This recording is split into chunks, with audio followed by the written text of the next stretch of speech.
మైనంపల్లి కోటకు బీటలు, మెదక్ కాంగ్రెస్లో వర్గ విభేదాలు, స్థానిక ఎన్నికల ముందు బిగ్ ట్విస్ట్ అట. పదవులు ఆశించి భంగపడ్డ నేతల్లో అసంతృప్తి, ఎన్నికల ముందు హస్తం గూటికి చేరిన నాయకులు తిరిగి కేటీఆర్ సమక్షంలో బీఆర్ఎస్లోకి వెళ్లేందుకు అంతా సిద్ధమవుతున్నారట.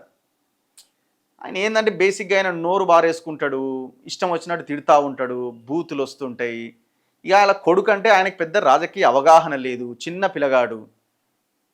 వీళ్ళది కొంత వీళ్ళ యొక్క వ్యవహార శైలి జనాలకి నచ్చలేదు, కార్యకర్తలకు నచ్చలేదు. ఇక వచ్చిన వాళ్ళు మళ్ళీ వెనక్కి పోతున్నారట.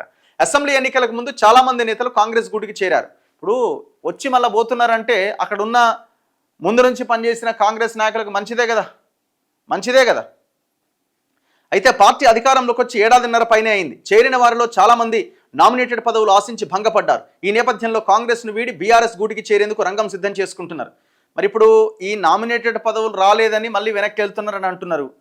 ఒక రకంగా మైనంపల్లి హనుమంతరావు మరి బీఆర్ఎస్ వాళ్ళకి కాదు, హార్డ్ కోర్ కాంగ్రెస్ వాళ్ళకి ఇవ్వాలి అనుకుని వీళ్ళకి ఇవ్వలేదా? వీళ్ళకి ఇస్తలేడు, వాళ్ళకి ఇస్తలేడు, వేరే వాళ్ళకి ఇస్తుండా? అసలు ఎవరికి ఇస్తలేడా? ఒకవేళ బీఆర్ఎస్ నుంచి వచ్చారు కాబట్టి వాళ్ళకి ఇవ్వకుండా హార్డ్ కోర్ కాంగ్రెస్ వాళ్ళకి ఇస్తున్నట్టు దాన్ని ఆహ్వానించాల్సిందే. మరి అందులో భాగంగా తిరిగి వెళ్ళిపోతున్నారా లేకపోతే దేనికి? ముఖ్యంగా మెదక్ జిల్లా నేతలు దీంట్లో ముందున్నారట. ఆనాడు రేవంత్ రెడ్డి సమక్షంలో కాంగ్రెస్ పార్టీలో చేరిన Ramayampet market committee chairman Ganga Nagender, న్యాయవాది జీవన్ రావు, అజ్మీరా స్వామినాయక్తో పాటు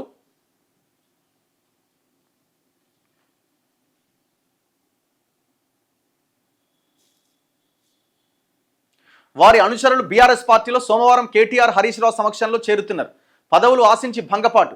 మెదక్ నియోజకవర్గంలో ప్రముఖ సుప్రసిద్ధ దేవాలయం ఏడుపాయల దేవాలయ కమిటీ చైర్మన్, డైరెక్టర్ పోస్టులు ఖాళీగా ఉన్నాయి. దేవాదాయ శాఖ 2 సార్లు కమిటీ పాలక మండలి సభ్యుల నియామకం కోసం నోటిఫికేషన్ జారీ చేసింది. అధ్యక్ష పదవికి పోటీ తీవ్రంగా ఉండడంతో ఎమ్మెల్యే రోహిత్ రావు, మాజీ ఎమ్మెల్యే హనుమంతరావు పెండింగ్లో పెట్టిరట. ఇది కాకుండా Medak, Papannapet, Ramayampet market committee chairman, director post కూడా భర్తీ కాలేదట. ఇప్పుడు ఇది ఒక్కటే ఏంది, ఇప్పుడు సిద్దిపేటలో కూడా అదే పరిస్థితి కదా, అక్కడ కూడా అంతే ఉన్నది. మరి ఎందుకు దీని మీద ఇదైందో అర్థం కావట్లే. సో మైనంపల్లి కోటకు బీటలు వాడుతున్నాయి అన్నది వీళ్ళు రాసిరు.